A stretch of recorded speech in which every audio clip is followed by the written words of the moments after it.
제 의견은 변함없습니다. 2020년 서울시장 4% 이상 상승한다는 것 여전히 유효하다고 보고 있습니다. 직접 물어보면 터놓고 답해주는 부동산 인터뷰 직터뷰 시즌3 월천대사 이주연입니다. 반갑습니다. 직터뷰는요, 부동산의 핫한 우리 전문가님들을 모시고요, 요즘에 가장 이슈 있는 질문들을 한번 같이 다뤄볼 예정인데요. 오늘 첫 코너입니다. 첫 코너에 누구를 모실까 고민이 진짜 많았는데요. 제가 정말 좋아하는 분이고요. 제가 이분 첫 팬 미팅도 주관했었어요. 그 정도로 제가 팬이거든요. 인베이드 투자자문 이상우 사장님 모시고 오늘 첫 화 나눠보도록 하겠습니다. 안녕하세요. 안녕하세요. 네.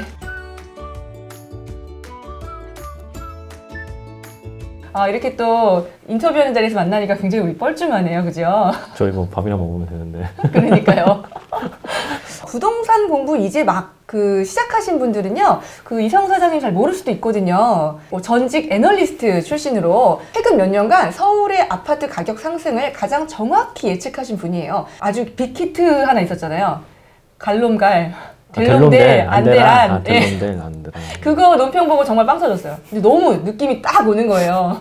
이런 촌철살인도 1216 대책도 나오고 해서 조금 혼란스럽다. 뭐 조정이 오냐. 근데 뭐 또 뉴스에서는 뭐 수용성이 가네. 네. 인천이 도발을 하네. 이런 얘기들이 좀 많은 것 같아요. 네. 그래서 또 이제 제일 첫 번째 이제 인터뷰 하시는 분으로 저희가 아우, 팬심을 담을 뿐만 아니라 이제 가장 그거에 대한 명쾌한 답을 주실 수 있는 분이라고 생각을 해서 모셨어요. 감사합니다. 네, 감사합니다. 올해도 역시 4% 상승이라고 아주 강하게, 네. 예. 얼마 전에 한번 이상우가 말을 이랬다 저랬다 한다라고 네. 막 카톡에 이게 돌아가지고 페이스북에 단호하게 저는 입장을 바꾼 적이 없습니다라고 이제 이렇게 발표를 하셨어요. 네, 서운했어요. 그게 이유가 어디서 네. 시작됐고 봤더니 두 군데였는데 하나는 언론이었고 하나는 직방이어서. 아 정말? 직방 왜 그랬어? 직방이어서. 직방 미안해요. 아니, 제가 왜 그런가 봤더니 그 마지막 문단에 네. 제가 남들은 이렇게 생각할지도 모르는데 그게 과연 맞을까? 이런 뉘앙스로 썼던 거를 제가 하락할 거라고 썼다고 이렇게 생각하시는 분들이 꽤 많더라고요. 그 직방 칼럼 말씀이시죠? 칼럼. 저도 사실 잘 읽어봤더니 오해 살 수도 있겠다 생각이 들어서 금방 말씀하신 대로 올해는 사실 작년보다 더 편하게 말씀드릴 수 있어요. 왜냐면 제가 상승률을 낮게 말했기 때문에. 작년에는 8.4% 얘기했지만 올해 4%밖에 말 안 했기 때문에 4% 오르는 거 정도는 연초부터 편하게 말씀드릴 수 있다고 저는 올해 생각을 했거든요.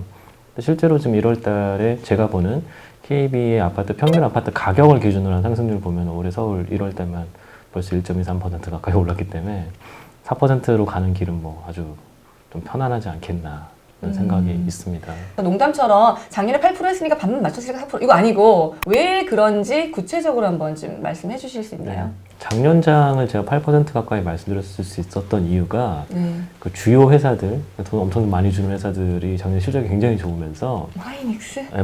그런 회사들 기업이 이익이 드니까 그만큼 급여로 많이 연결이 됐거든요. 근데 작년에 너무 좋았어서 올해는 그렇게 좋을 수가 없어요. 그럼 올해는 사실 그만큼 증가되기 되게 힘든데 근데 사실 여기서 많은 키가 있습니다. 딱 하나만 기억해 두시면 되는데 개별 기업들 다 보지 마시고 한 7, 8월쯤에 나오는 그 다음 해에 공무원들의 봉급 인상률이 기재에 항상 나와요. 그것만 딱 들어보시면 끄덕끄덕 하시면 되겠습니다. 내년도에 미니멈은 그 정도는 오를 수 있겠다. 왜 공무원을 뭐 대기업인 삼성이나 하이닉스 말고 공무원 그룹의 임금을 언급하셨는지 궁금해요. 공무원이 굉장히 많거든요. 고용 수가 많으니까. 그러니까 우리 모두 다 수많은 분들이 노량진에서 그렇게 어려운 컵밥 먹으면서 공부를 하시는 이유가 공무원을 하려고 그러는 거잖아요. 그렇죠. 공무원이라는 건 교사도 있고 소방지도 경찰도 있고 여러 군데가 다 있지만 합쳐보면 되게 많거든요. 근데 그분들의 봉급, 그러니까 그분들은 급여가 아니고 봉급인데 봉급이 얼마나 더 증가할 거냐가 그러면 밑바닥을 깔아줘요. 공무원에는 나라에서 운영하는 그런 기업들, LH라든가 빠져있어요. 공사고 조금 전에 말씀드린 공무원들, 우리가 흔히 말하는 7급 공무원, 9급 공무원 그런 분들의 봉급 인상률이 생각 외로 많은 분들의 봉급 인상률의 그 기저를 깔아주기 때문에 그분들이 내년도에 몇 프로 증가할지만 보면은 미니멈 그 정도는 오르겠다. 제가 아까 올해는 막 낙관적으로 말씀드린 게 아니라 정말 최저선을 일단 말씀드렸다 했잖아요. 그래서 2.8%예요. 올해 2020년도에 공무원 봉급 인상률은 2.8%. 2.8%가 깔려 있고 4%의 나머지 그 1% 이상의 그 부분은 뭐가 더 기여를 하느냐? PIR이라는 숫자가 올해 좀 바뀔 것 같아요. 시장에 적용되는 PIR 배수가 바뀌면서 본의 아니게 상승률은 그쪽에서 또 영향을 또 꽤 많이 줄 걸로 보이고 있습니다. 그 PIR을 풀어서 설명해 주시면. 예, 뭐 흔히 신문에서 언론에서 보시는 것처럼 뭐 도시 노동자가 1원도 안 쓰고 돈을 막 다 모아서 1원도 안 쓰고 돈을 다 모아서 집을 살려면 몇 년이 걸리냐 이렇게 좀 자극적으로 표현할 수도 있고, 이제 원래대로 하면은 그 가구 소득의 집값이 몇 배 정도 되느냐 이거든요. 가격 소득 대비 네, 가구 집값이 소득. 얼마면 네네. 이제 적정 가격일 것인가를 네네네. 매겨보는 근데 지표가 사실 되겠군요. 그 적정이라는 걸 누가 알겠어요. 사람마다 다 다른 거고, 심지어 한 3배 정도가 적당하다고 그러거든요. 전 세계로 봤을 때 소득의 3배가 넘어가면 과열이던데, 전 세계 대도시 중에 3배 안 넘는 도시가 있을 리가 없잖아요. 그래서 걔네들이 말하는 건 조금 3배라고 하면은 서울로 치면은 대기업 다닌 서울 시내에 맞벌이고 마포에 거주하는데 이분들 소득이 연봉 1억 넘는단 말이에요. 이 곱하기 3배 하게 되면 마포 가격이 그러니까 뭐 정치인이 뭐 네.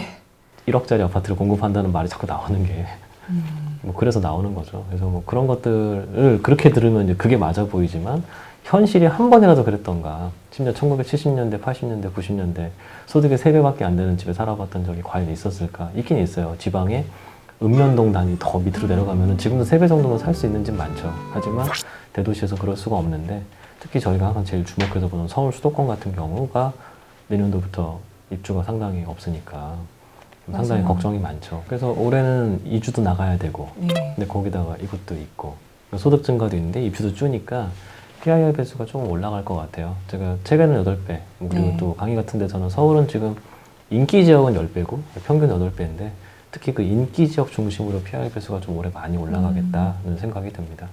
지난 거의 한 10년여간은 PIR은 딱히 안 바뀌었었어요.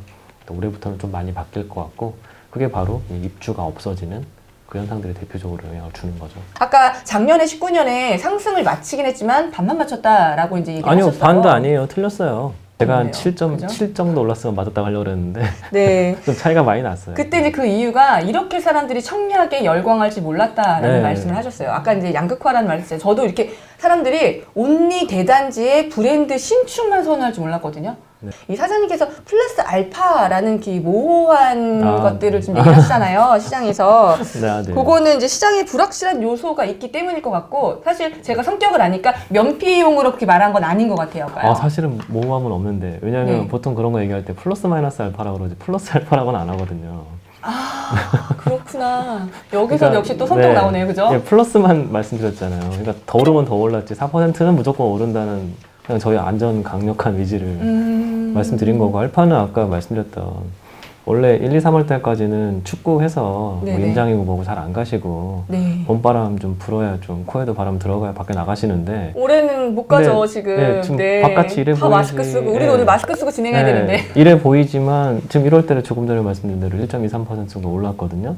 그럼 겨울에 이렇게 오르면 안 되거든요. 저는 2월 수치 발표되는 거 좀 기다리고 있어요. 그래서 저도 2월 달 거 좀 네. 보려고 제가 그냥 플러스 알파라고 제가 좀 알고 있는 건 거래가 좀 다시 네, 살아났거든요. 그러니까 좀 느낌이 좀 예. 올해는 변수가 좀 제법 있겠다. 그리고 다른 데서도 몇 번 말씀드렸지만 올해 선거가 있어서 가장 큰 변수예요. 맞아요. 그래서 맞아요. 좀 상반기는 좀 적당히 보면서 예. 가고 싶어서 일단 4 정도는 연간으로 무난할 것 같다.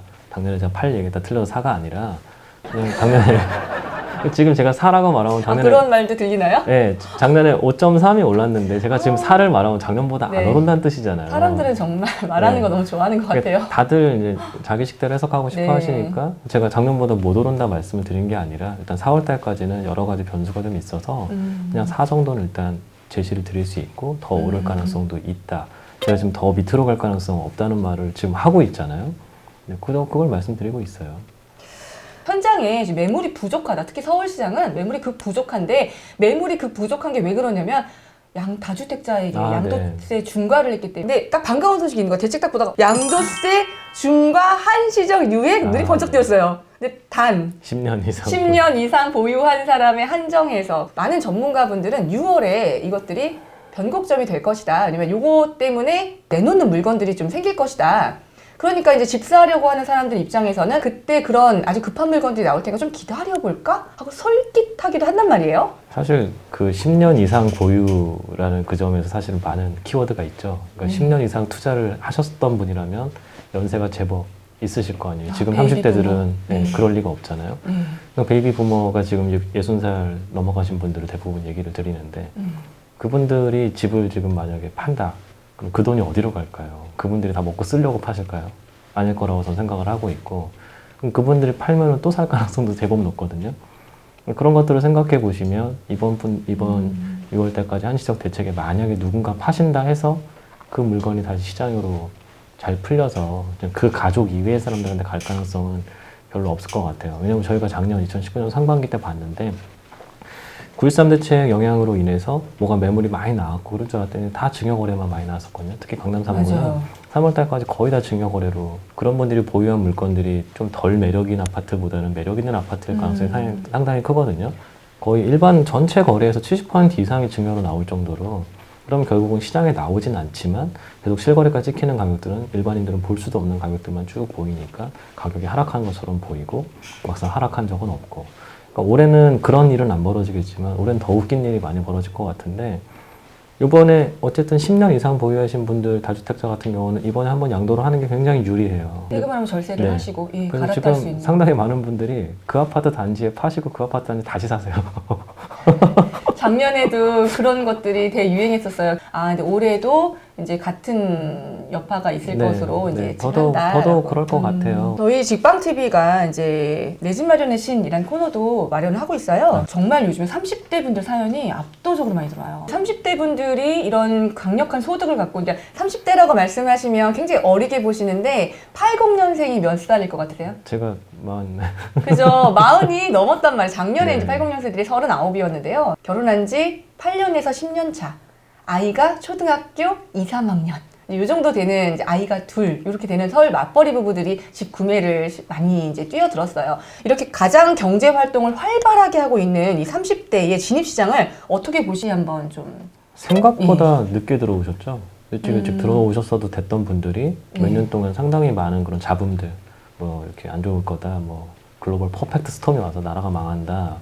나라 망하면 회사부터 잘리거든요. 저도 그래서 5월 경제 대란 위기설 네, 계속 네. 들었어요. 그래서 그런 것들 때문에 지난 한 3, 4년간 이 서울시장이 2014년부터 오르기 시작을 했는데 4, 5년간 계속 그냥 관망만 한 게 아니라, 관망 정도가 아니라 계속 내년은 빠질 거야, 내년은 조정받을 거야. 근데 조정이라는 말도 되게 어려운데 40% 오르고 5% 빠지는 게 조정인지는 그쵸. 모르지만 그럴 때 또 그분들 못 사시는 거는 저희는 익히 잘 알고 있잖아요. 그래서 그 논리가 안 맞는다는 거를 작년에 깨달으신 것 같아요. 그 30대 분들이 헬리오 가격이 네, 안 빠진 그렇죠. 게 가장 충격을 받은 것 같아요. 100% 오르고 10% 빠지면 뭐 하겠어요. 그 다음에 또 오르고 또 빠져봤자 어차피 그때 내가 못 산다는 걸 깨달으셨다는 분들이 작년부터 이제 월천대사님 같은 훌륭한 분들을 뵙고서 이제 감화되는 거죠. 아, 저분들 얘기가 맞다. 저는 그렇다고 생각을 합니다.